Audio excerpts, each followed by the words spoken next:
ሰበር ዜና የኦሮሚያ ክልል ከፍተኛ ባለስልጣን ተገደሉ። ሌሊቱን ፕሬዝዳንት ሽመልስ አብዲሳ አስደንጋጭ መርዶ ደርሷቸዋል። ወዲህ ደግሞ አብይ ከባህር ዳር ያንቀሳቀሱት ድሮን ተመቶ መከስከሱን በአራት ኪሎ ትርምስ ፈጥሯል። ከጥቃቱ ጀርባ ያለው እውነተኛ ሚስጥርም ታውቋል። ጤና ይስጥልኝ። ይህ አዲስ ፖስት ሚዲያ ነው። የነሐሴ 18 ጥብቅና ሰበር መረጃዎችን አጠናክረን መተናል። ዋና ዋናዎቹን በማስቀደም እንጀምር። ፕሬዝዳንት ሽመልስ አብዲሳ የፈሩት ደርሷል። የሚተማመኑባቸው ከፍተኛ ባለስልጣን ከአዲስ አበባ በቅርብ ርቀት መገደላቸው ተሰምቷል። የባለስልጣኑ ግድያ ድንጋጤን የፈጠረ ክስተት ሆኗል። ለመሆኑ ባለስልጣኑ እንዴትና ለምን ተገደሉ የሚለውን እንነግራችኋለን። በቀጠናው በፍጥነት እየተቀየረ ያለው ወታደራዊ ትኩሳት የአራት ኪሎ አሁናዊ ትኩረት ሆኗል። በአንድ ድንጋይ ሁለት ወፍ እንዲሉ የህወሓትንም የሱዳንንም ጦር ለመምታት ከባህር ዳር የተነሳችው ድሮን ያልታሰበ ነገር ገጥሟታል። ድሮኗ በግብጽ ሚሳይሎች ተመታ መከስከሷ ታውቋል። ከባህር ዳር የተነሳው የኢትዮጵያ ድሮን ለምን ተመታ? ከበስተጀርባውስ ምን አለ? የደረሰው ጉዳትና የተነሳውን ጥያቄ እንመለከታለን። የኢራን ስሪት የሆነች የኤርትራ መርከብ በጠላፊዎች ታገተች። ሻዕቢያ ለኮንትሮባንድና ህገወጥ ንግድ የሚጠቀምባት ይህች መርከብ ከኢራን ጋር መያያዟን ተከትሎ የእነ አሜሪካን ትኩረት ስባለች። ከቀናት በፊት እስራኤል ኤርትራን ማስጠንቀቋ የሚታወስ ነው። ትሰሙታላችሁ። ስለ ህወሓትና ፌዴራል መንግስቱ አዲስ ድርድር የተመለከተ ዛሬ እየወጣ መረጃም ይዘናል። ዛሬ መቀሌ ስለሚገቡት ዲፕሎማት እንነግራችኋለን። የተወደዳችሁ የቻናላችን ቤተሰቦች እነዚህንና ሌሎች መረጃዎችን አጠናክረናል። ቪዲዮን ላይክ አድርጋችሁ በመጀመር አብራችሁ እንድትቆዩ ግብዣችን ነው። አሁን ወደ ዝርዝሩ እናመራለን። የኢራን ስሪት የሆነች የኤርትራ መርከብ በጠላፊዎች ታገተች። ሻዕቢያ ለኮንትሮባንድና ህገወጥ ንግድ የሚጠቀምባት ይህች መርከብ ከኢራን ጋር መያያዟን ተከትሎ የእነ አሜሪካንን ትኩረት ስባለች። ከቀናት በፊት እስራኤል ኤርትራን ማስጠንቀቋ የሚታወስ ነው። የኤርትራ ባንዲራ የሚያውለበልበው ሲቡዋን የተሰኘው ነዳጅ ጫኝ መርከብ በየመን የባህር ጠረፍ አካባቢ በታጣቂ የባህር ወንበዴዎች መጠለፉ ተሰምቷል። 177.9 ሜትር ርዝመትና 28 ሜትር ስፋት ያለው መርከቡ ከኦማን አካባቢ ከሚገኘው ሺናስ ወደብ ነሐሴ 2 ቀን 2018 ዓ.ም ተነስቶ ወደ ፖርቱ ሱዳን እየተጓዘ እንደነበረ የመርከቦችን ጉዞ የሚከታተለው ማሪን ትራፊክ መረጃ ያሳያል። መርከቡ በቀጣዩ ሳምንት ነሐሴ 22 ቀን ወደ ፖርቱ ሱዳን ለመድረስ ታቅዶለት የነበረ ሲሆን በየመን የባህር ጠረፍ አካባቢ እየተጓዘ ባለበት ወቅት 6 ታጣቂዎች መርከቡን መያዛቸውን የህንድ ውቅያኖስ የአውሮፓ ህብረት ጸረ መርከብ እገታ ሚሽን ገልጿል። በመርከቡ ላይ የነበሩ 20 መርከበኞችም ከመርከቡ ጋር ታግተዋል ተብሏል። በተጨማሪም ሲቡዋን በአሜሪካ ማዕቀብ የተጣለበትን የኢራን ነዳጅ በህገ ወጥ መንገድ በማጓጓዝ ላይ እንደነበረ መገለጹ ተዘግቧል።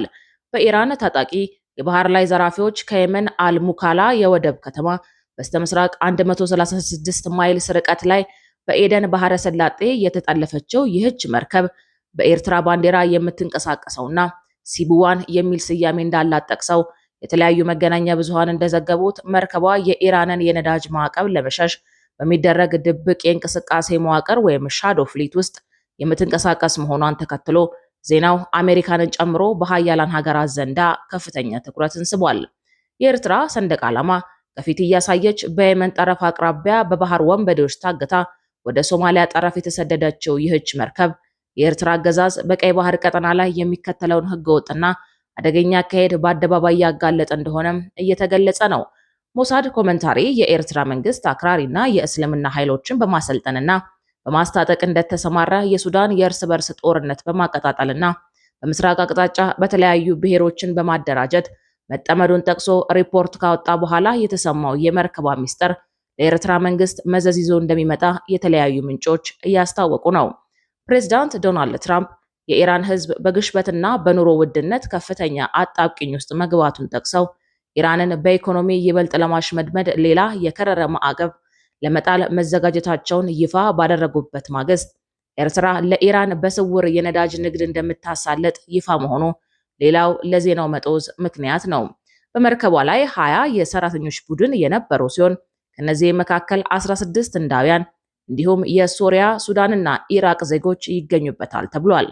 መርከቧ ንብረትነቷ የኢራን ሆኖ አሜሪካና ምዕራባውያን አጋሮቿ በኢራን ላይ የጣሉትን የኢኮኖሚ ማዕቀብ ለማምለጥ ከሚጠቀሙባቸው ድብቅ መርከቦች አንዷ እንደሆነች ተገልጿል።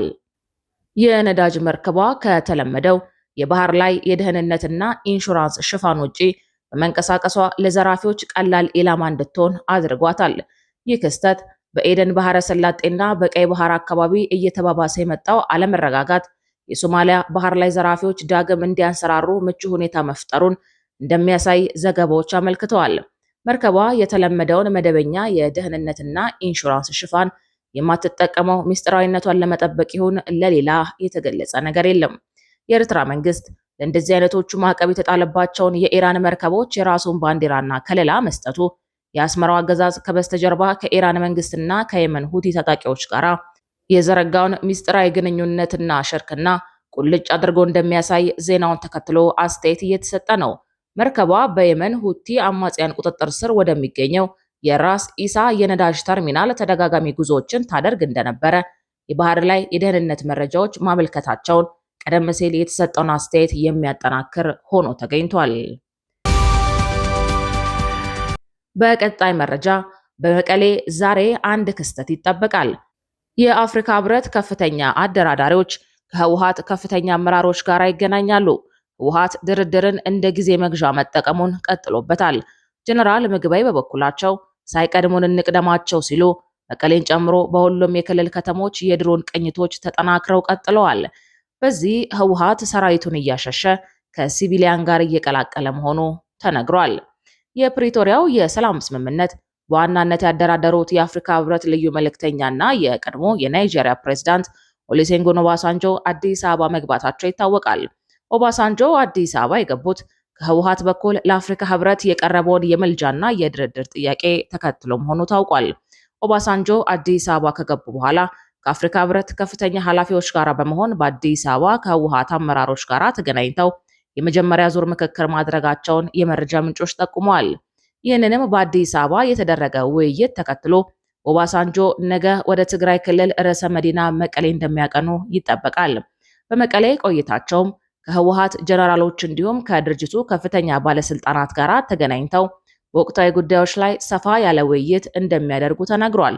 ይህ የኦባሳንጆ ጉዞ የተካሄደው ህወሓት አደራዳሪዎቹ ከወዴት አላችሁ በሚል ላቀረበው ጥያቄ ምላሽ ለመስጠትና በቀጣይ የሰላም ሂደቶች ዙሪያ ለመምከር መሆኑ ተገልጿል።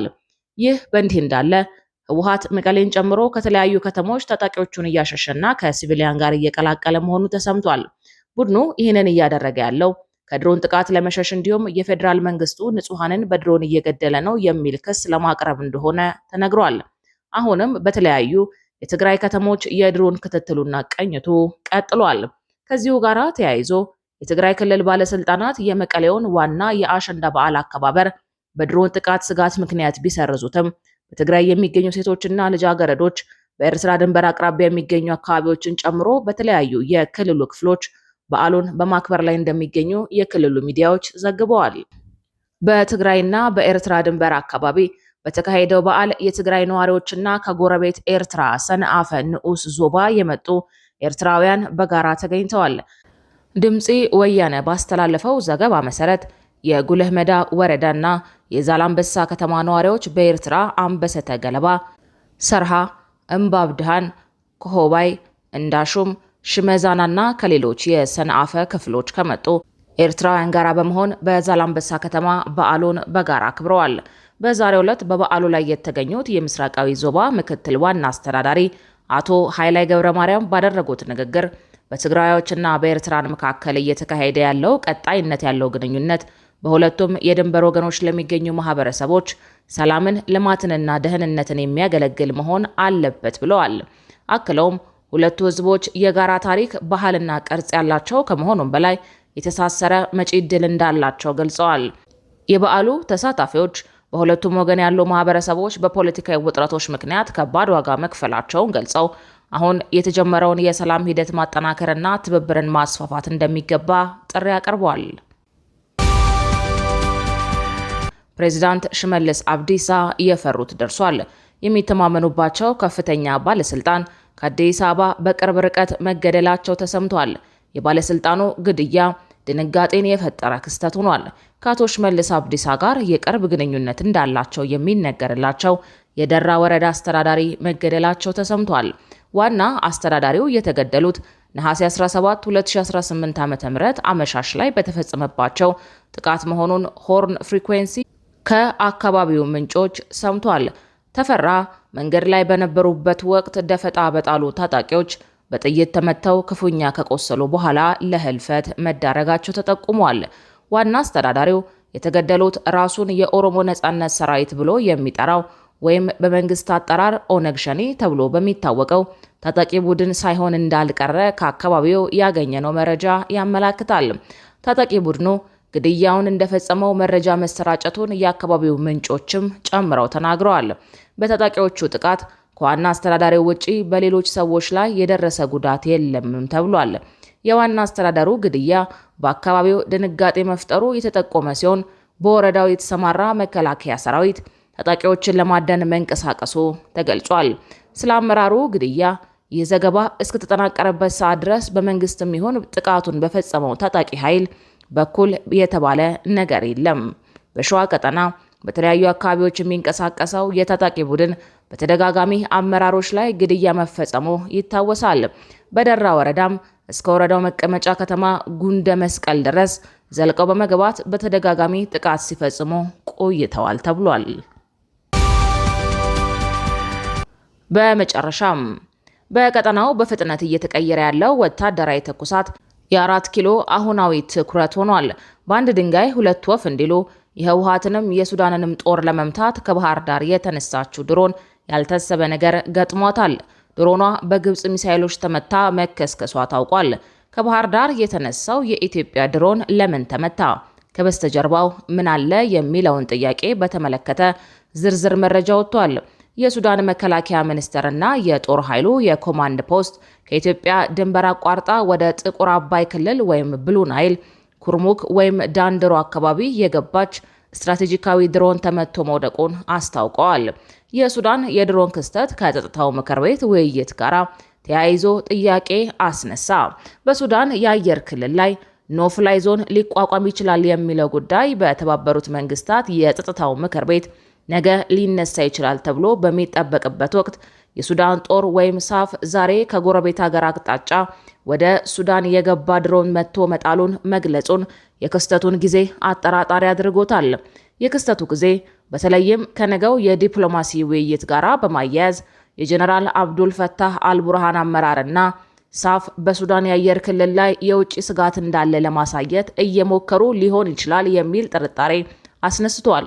ይህም በሱዳን ላይ የሚጣል የበረራ ክልከላ የሀገሪቱን ሉዓላዊነትና ራሷን የመከላከል አቅም ያዳክማል የሚል ክርክር ለማቅረብ ሊያገለግል ይችላል። እስካሁን ግን ድሮኑ ከኢትዮጵያ አቅጣጫ ወደ ሱዳን የአየር ክልል መግባቱን በገለልተኛ ምንጮች የተረጋገጠ ማስረጃ አልቀረበም። በመሆኑም የሳፍ ክስ በቂ ማስረጃ ካልቀረበለት ክስተቱ የተጋነነ ለፖለቲካዊ ዓላማ የተቀረጸ ወይም ሆን ተብሎ የተዘጋጀ ሊሆን ይችላል የሚለውም ጥያቄ ክፍት ሆኖ ይቆያል። ከስትራቴጂያዊ አንጻር የክስተቶቹ ቅደም ተከተል ትኩረት የሚስብ ነው። የውጭ ድሮን የሱዳንን የአየር ክልል ጥሷል የሚል ክስ የቀረበው የሱዳን የአየር ክልል ቁጥጥር ዋነኛ ጉዳይ ሊሆን የሚችልበት የዩኤንኤስሲ ውይይት አንድ ቀን ቀደም ብሎ ነው። ስለዚህ የሱዳን ተወካይ በነገው ውይይት የዛሬውን ክስተት ሱዳን ከውጭ የአየር ጥቃት ስጋት ተጋርጦባታል ለሚል ክርክር እንደ ማስረጃ ሊያቀርበው የሚችልበት እድል አለ። ይህ በእርግጥ ዓላማው ከሆነ የድሮኑ ክስተት ብቻውን ወታደራዊ ክስተት ሳይሆን ዛሬ የውጭ ስጋት ትርክት በመፍጠር ነገ በጸጥታው ምክር ቤት ለዲፕሎማሲያዊ መከራከሪያነት ለመጠቀም የታሰበ ቅድመ ሁኔታ ሊሆን እንደሚችል ተንታኞች እየገለጹ ነው። ክቡራትና ክቡራን የአዲስ ፖስት ሚዲያ ቤተሰቦቻችን ለሰዓቱ የተዘጋጁት መረጃዎች እነዚህን ይመስሉ ነበረ። መረጃዎቻችንን እስከ ፍጻሜው ድረስ ስላደመጣችሁ ከልብ እናመሰግናለን።